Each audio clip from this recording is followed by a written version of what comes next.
So I can choose my device. Again, it's organized just as you've learned now from C2 Part 3 and C2 Part 2, that brand, then device category, and the products within.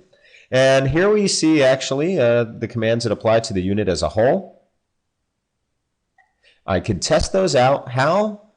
Just by entering the IP address of the unit that I'd like to control.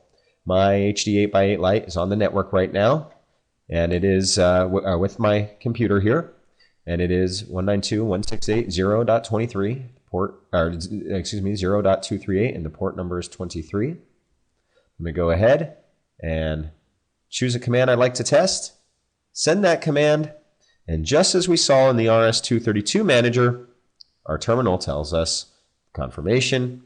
Give it a moment, send the power on command, and I see on the face of my matrix the lights have returned. And in fact, on my HD light matrix, what happens is the lights, when it turns on, it does have a boot up period, so it takes a few moments there.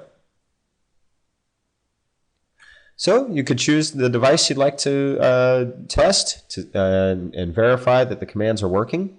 What do we have in here as far as properties go?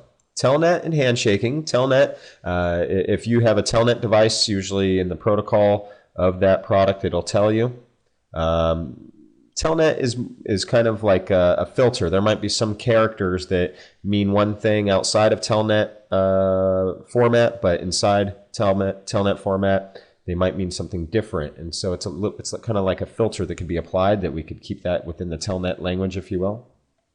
Handshaking, just as we described in the RS-232 manager video previously, is a handshake must take place to tell a command you're going to tell a device you're going to send a command, and that device then replies telling you that you're clear to send that command. The default of delay and repeat. Now you'll notice that all of our commands always have a default of 0.05. That can be adjusted, but what that means is even if I didn't in Compass Navigator insert a delay, it's built in that there's always a 0.05 second delay. So just as a kind of a factor of separating commands from time to time. When you're connecting to a device, is it TCP, so standard IP protocol? Is it HTTP, which is DirecTV, for example? Their IP controllable devices are pretty popular HTTP protocol devices, which means every command actually looks a little like a web address, in fact, http://, etc., etc. And UDP, which as of right now, which is fourth quarter 2015, UDP is not supported by Compass Control, but it will be coming soon. DHCP is also not supported, but will be coming soon.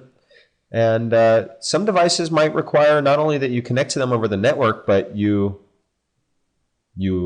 provide some credentials, your login and password. So we allow you to enter that here.